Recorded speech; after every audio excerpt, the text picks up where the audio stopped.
Hello student, this is Suman Dutta. আজকে present হলাম নতুন একটা ভিডিও নিয়ে।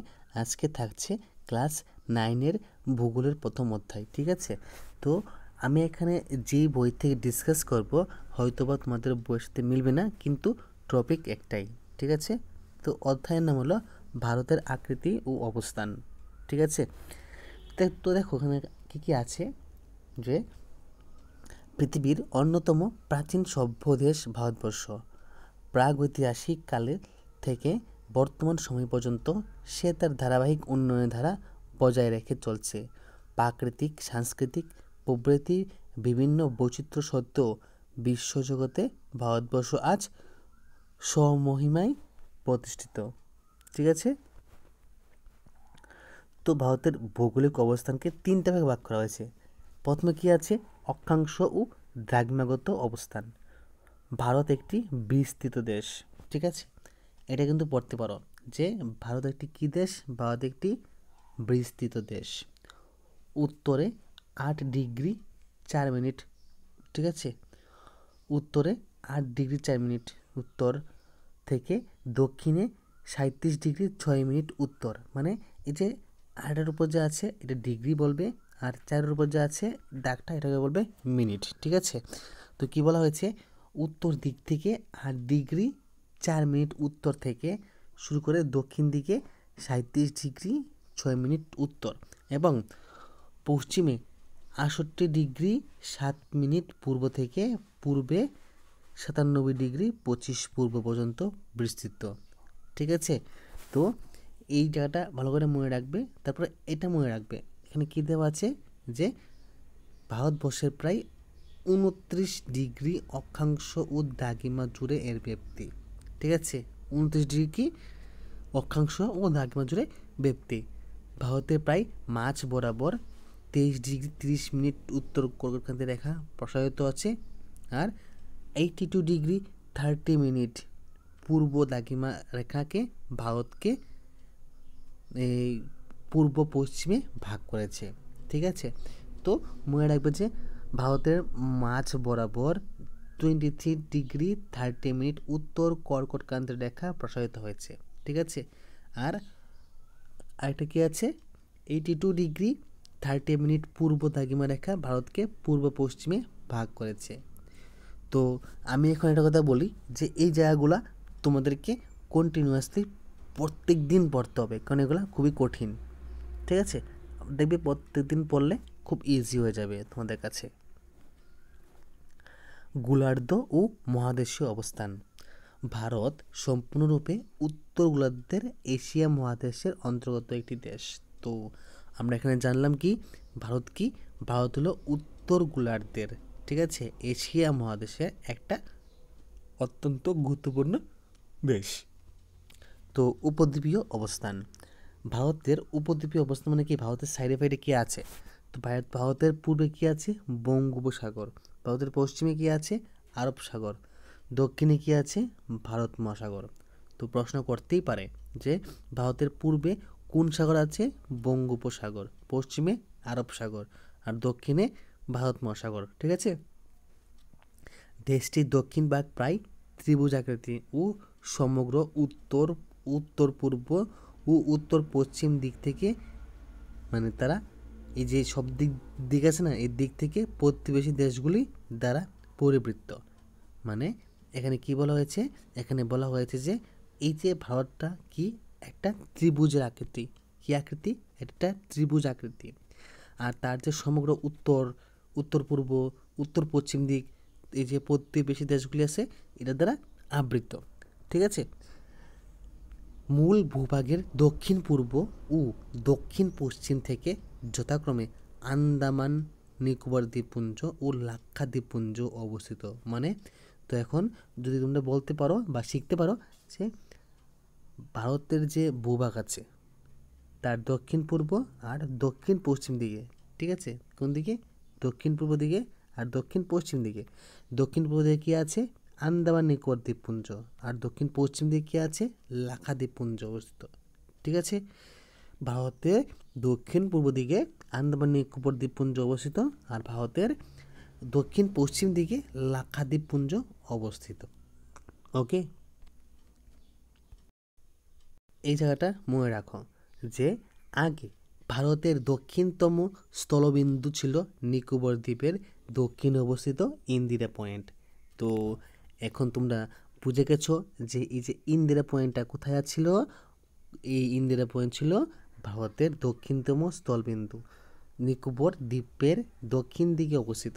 ঠিক আছে, যা 2004 সালের সুনামি পর ধ্বংস হয়ে যাওয়ায় বর্তমানে তা আরও এগিয়ে এসেছে। মাস্ট বি একটা গুরুত্বপূর্ণ একের মান। ঠিক আছে, আকৃতি ভারতের একেবারে উত্তরে জম্মু কাশ্মীর রাজ্য অবস্থিত। তো এখান থেকে আমরা জেনে নিলাম যে জম্মু কাশ্মীর কোথায় অবস্থিত, উত্তরে। উত্তরে জম্মু কাশ্মীর রাজ্য অবস্থিত, পশ্চিমে গুজরাট রাজ্য, পূর্বে অরুণাচল প্রদেশ এবং দক্ষিণে তামিলনাড়ু রাজ্যের প্রান্ত সীমাগুলি যথাক্রমে ভারতের উত্তরতম, পশ্চিমতম, পূর্বতম এবং দক্ষিণতম সীমার নির্দেশ করেছে। মানে এখান থেকে আমরা জানতে পারলাম যে ভারতের উত্তরে কে আছে, জম্মু কাশ্মীর আছে, তারপর ভারতের পশ্চিমে কে আছে, গুজরাট আছে, ভারতের পূর্বে কে আছে, অরুণাচল প্রদেশ আছে, আর ভারতের দক্ষিণে কে আছে, তামিলনাড়ু। ঠিক আছে, এগুলা মনে রেখে দেবে। তো উত্তরে জম্মু কাশ্মীর, পশ্চিমে গুজরাট, পূর্বে অরুণাচল প্রদেশ আর দক্ষিণে তামিলনাড়ু। ওকে, তারপর ভারতের দক্ষিণ দিকটি ত্রিভুজাকৃতি উপদ্বীপ রূপে আছে। ঠিক আছে, ভারতের দক্ষিণতম অন্তরীপটির নাম কুমারিকা অন্তরীপ। হ্যাঁ, এটা মাস্ট বি মুখস্থ করবে। ভারতের দক্ষিণতম অন্তরীপটির নাম কি, কুমারিকা অন্তরীপ। কি, কুমারিকা অন্তরীপ। ভারতের দক্ষিণতম অন্তরীপটির নাম কি, কুমারিকা অন্তরীপ। আন্দামান নিকোবর দ্বীপপুঞ্জে মগ্ন শৈলার দ্বারা চট্টগ্রাম পার্বত্য অঞ্চলের সঙ্গে যুক্ত। ঠিক আছে, তো আয়তনের বিচারে পৃথিবী সপ্তম বৃহত্তম দেশ। ঠিক আছে, আয়তনের বিচারে পৃথিবীর সপ্তম বৃহত্তম দেশ। এখানে কি বলা হয়েছে, এখানে বলা হয়েছে যে আয়তন দিক থেকে ভারত পৃথিবীর মধ্যে সপ্তম বৃহত্তম দেশ। ঠিক আছে, তারপর আসছি আমরা নেক্সট পেজে। দেখো, ক্ষেত্রফল, ভারতের ক্ষেত্রফল। এই দেশের মোট ক্ষেত্রফল প্রায় 32,87,263 বর্গ কিমি।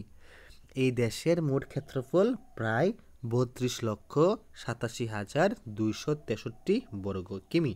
ওকে, বিস্তৃত উত্তরে কাশ্মীর থেকে দক্ষিণে কন্যাকুমারী পর্যন্ত 3,124 কিমি। তো ভারতের উত্তর দিক থেকে যে কাশ্মীর আছে ওই দিক থেকে দক্ষিণে কন্যাকুমারী পর্যন্ত 3,124 কিমি, আর পূর্বে অরুণাচল প্রদেশ থেকে পশ্চিমে গুজরাট পর্যন্ত 2,933 কিমি পর্যন্ত বিস্তৃত। মাস্ট বি এটা মুখস্থ করে রাখবে। ঠিক আছে, যে ভারতের উত্তরে কাশ্মীর থেকে দক্ষিণে কন্যাকুমারী পর্যন্ত 3,124 কিমি, আর পূর্বে অরুণাচল প্রদেশ থেকে পশ্চিমে গুজরাট পর্যন্ত 2,933 কিমি বিস্তৃত। মোট ভূভাগ, পৃথিবীর স্থলভাগের সাপেক্ষে ভারতের মোট ভূভাগ প্রায় 2.4%। কত? 2.4%। মানে সমগ্র পৃথিবীর মধ্যে ভারতের মোট ভূভাগ হলো 2.4%। এই দেশের স্থলভাগের সীমানা 15,200 কিমি। মানে আমাদের ভারতবর্ষে 15,200 কিমি স্থলভাগ আছে। ভারতের মোট উপকূল রেখার দৈর্ঘ্য দ্বীপসমূহ 7,516 কিমি। ঠিক আছে, তা আন্দামান ও লাক্ষাদ্বীপ। ঠিক আছে, তো সীমানা, ভারতের উত্তর সীমানায় বিস্তৃত রয়েছে সুবিশাল হিমালয় পর্বতশ্রেণী, চীন, নেপাল ও ভুটান দেশ। তো আমরা বুঝে গেলাম বা জেনে গেলাম ভারতের যে উত্তর দিকে কী কী আছে, হিমালয় পর্বতমালা আছে, চীন আছে, নেপাল আছে, আর আছে ভুটান দেশ। উত্তর পশ্চিমে পাকিস্তান ও আফগানিস্তান। তো উত্তর পশ্চিমে কে আছে, পাকিস্তান ও আফগানিস্তান। পশ্চিমে কে আছে, পাকিস্তান ও আরব সাগর। পূর্বে কে আছে, মায়ানমার, বাংলাদেশ ও বঙ্গোপসাগর। এবং দক্ষিণে কে আছে, দক্ষিণ 3 দিকে ভারত মহাসাগর, বঙ্গোপসাগর, আরব সাগরের বিপুল জলভাগ। তো আমি তোমাদেরকে বলবো তোমরা খাতার মধ্যে কি লিখবে, খাতার মধ্যে লিখবে যে উত্তর পশ্চিম ইজিক্যাল টু কে কে আছে, পাকিস্তান ও আফগানিস্তান। তারপর লিখবে পশ্চিমে কে কে আছে, পাকিস্তান ও আরব সাগর। পূর্বে কে কে আছে, মায়ানমার, বাংলাদেশ, বঙ্গোপসাগর। আর দক্ষিণে কে কে আছে, ভারত মহাসাগর, বঙ্গোপসাগর ও আরব সাগর। ঠিক আছে। আর সর্বদক্ষিণ প্রান্তে শ্রীলঙ্কা দ্বীপরাষ্ট্র, ভারতের দক্ষিণ প্রান্তে ভারত মহাসাগর অবস্থিত। মালদ্বীপ ভারতের ক্ষুদ্রতম প্রতিবেশী দেশ। তো আমরা জানতে পারলাম এখানে যে মালদ্বীপ হলো ভারতের ক্ষুদ্রতম প্রতিবেশী দেশ। এই দেশটি প্রক প্রণালী ও মান্নার উপসাগর দ্বারা কি, এই দেশটি হলো প্রক প্রণালী ও মান্নার উপসাগর দ্বারা ভারত থেকে বিচ্ছিন্ন। তো মালদ্বীপ যে ভারতের ক্ষুদ্রতম প্রতিবেশী, এটা কি দ্বারা ভারত থেকে বিচ্ছিন্ন, প্রক প্রণালী ও মান্নার উপসাগর দ্বারা ভারত থেকে বিচ্ছিন্ন। তো আজকে তোমাদের সামনে এইটুকু ডিসকাস করলাম। ঠিক আছে, এইটুকু ডিসকাস তোমাদের কাছে কীরকম লাগলো অবশ্যই আমাকে কমেন্ট করে জানাবে। পরবর্তী এটার আরও কয়েকটা পার্ট আসবে, যে পার্টগুলো তোমরা মনে রাখলে তোমাদের কাছে খুব ইজি হয়ে যাবে। তো যদি ভিডিও ভালো লাগে থাকে অবশ্যই ভিডিওটা সবার সাথে শেয়ার করো। দেখা হচ্ছে পরবর্তী একটা গুরুত্বপূর্ণ ভিডিওতে। ধন্যবাদ।